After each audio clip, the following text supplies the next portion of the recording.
Okay, so what we're going to do this time is we're going to use our custom texture and put it in here. And I'm going to have you jumping back and forth between Photoshop and here for a couple of reasons. But I don't want to do the edges of the boards the way I did them in this last one. I want us to make some custom edges for our boards.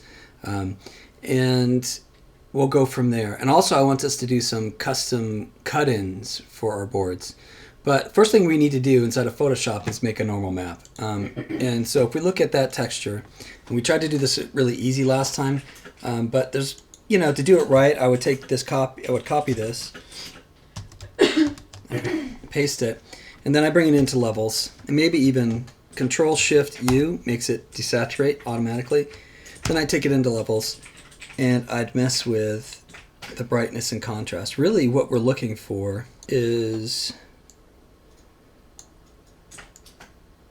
the highs and the lows only. We don't want necessarily the highlights. I'm really just looking for these cuts in here. I don't even care if I have as much of that. So I'm going to pull this down so I get those really strong. And pull this in a little bit. Like that. I'm going to duplicate this just in case. Because I want to try something called Filter, Other, and then High Pass. Okay, so High Pass, pull this down a bit. Or up a bit. I'm trying to even out everything but those cuts. And the worst case scenario is you'd have to rebuild it, but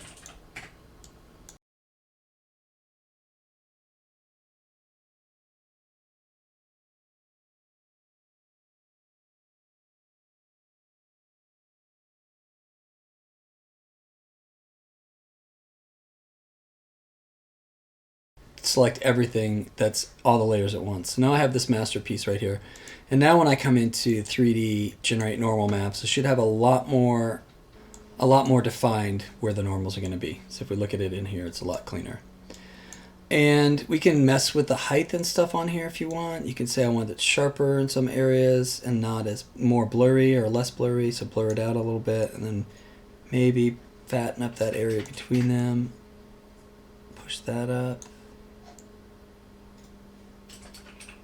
Trying to get rid of some of those fine details. Okay. And another thing you can always do is if you don't like the way your normal looks by itself, it needs to be more intense. You just duplicate that layer and then go to overlay and put them on top of each other, and you've got a really punched up layer. But let's see what this looks like first. So I'm going to say Control-Shift-S for save as, and I'm going to save this one as wood tile normal.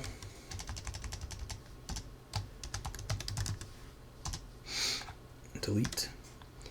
And I'm going to save it as a ping just to be even here, like that. Say okay. And then we're going to try and see how these look inside of the Substance Painter. So how do we import textures into here? How do we do that? How do we import? First, we're going to import the texture we just made, and then we're going to import a secondary texture and maybe export them out of here, touch them up, and bring them back in. Just a couple, 3 setup things. And we're going to do the same thing we did last time with how we're putting it on the object.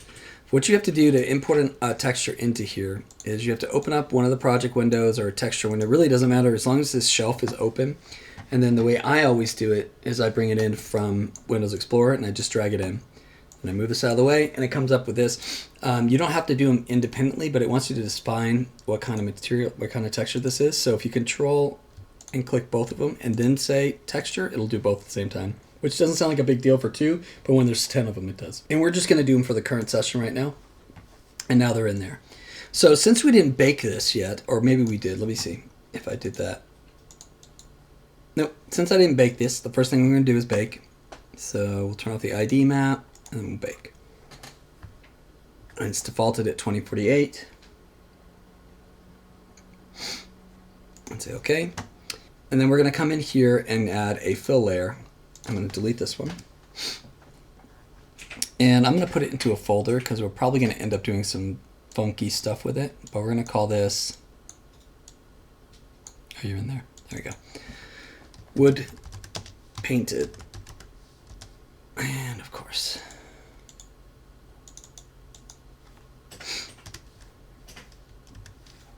Okay. And then we're going to take our base texture and put it right here. And we're going to take our hand-painted normals and we're going to put it right there. And now it looks right, but it's still got that same problem. That's okay, we'll deal with it.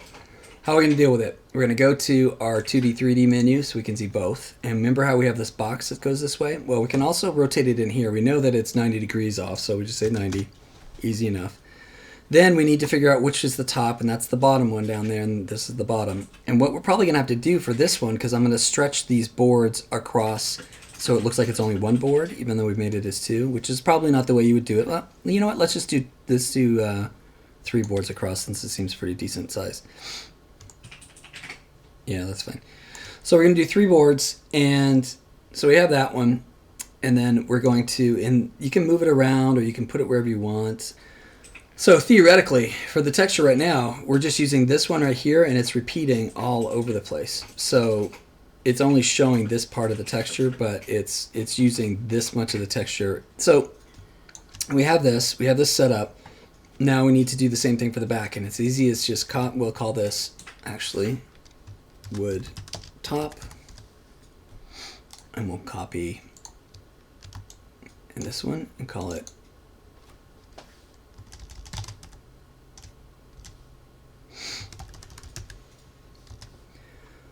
get in there too. Okay.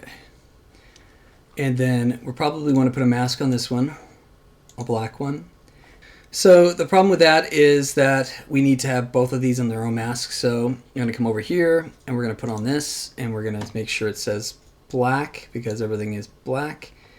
And you know what? I'm going to do, yeah, it's fine. We'll just do it like this. So now nothing has that texture on it.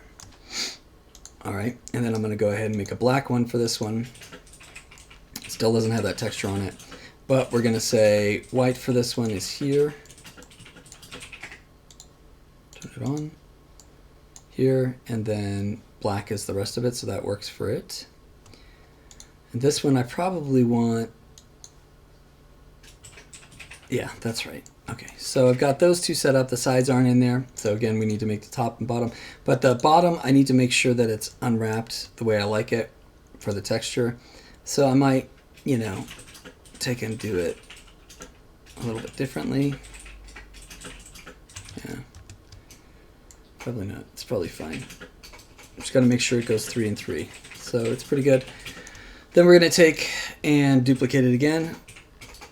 Control C or Control C, Control V. That's another way to do it. We can then take the mask out, remove mask, and just say make a black mask. And on the black mask, we're going to do the sides. I'm not going to spend too much time on the side. I think the sides should have been the same color, by the way. But I do need to make sure that the sides match, so I'm going to have to do 2 of them. So we're going to take and make sure white's selected, and we're going to grab in this layer that side, and then we're going to come back to our texture and we're going to move it so it matches. That means that means after we do this, and it looks like I just grabbed that one. So this is the other option. When I do the mask thing, you can do polygon or you can do whole island. So I'm going to grab this whole island, and I'm going to click on it again, and it grabs all the edges too that way. Okay, oops, nope. There.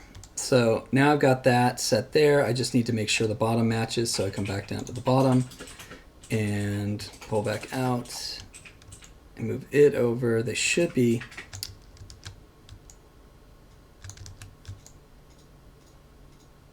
easy to line up.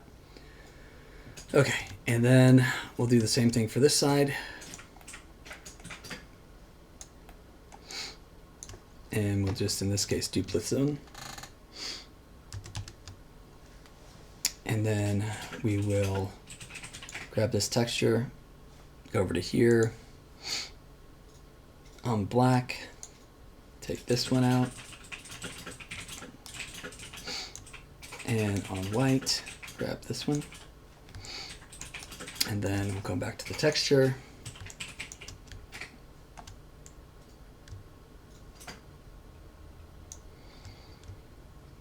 And move it so it goes all the way through. And then we'll come to the end one and we'll copy, paste. Oops. So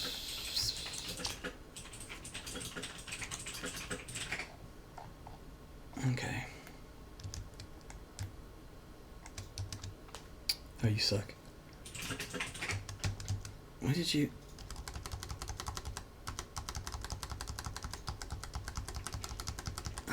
What the heck?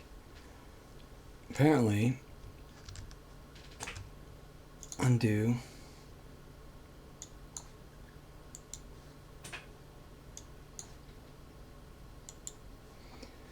It's being feisty. That one worked. Okay, so we'll go back to here, and we're gonna duplicate this, copy, paste, and then we're gonna go black, and we might as well just do black for all of it so it doesn't get anything. And then we'll come back to white, and we'll do this one.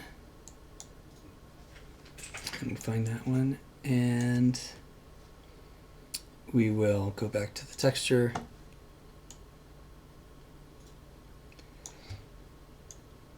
And this one, I think, wait, actually we need to rotate it.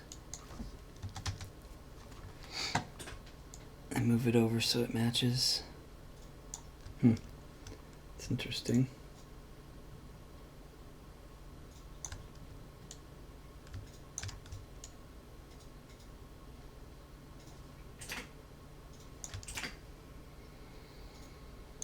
And this one,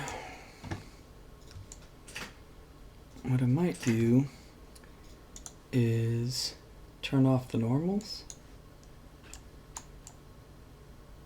Okay. And then I'm going to copy it, paste, and invert that selection again. So select nothing, and then take it to white and select just this one. And of course, it doesn't fit.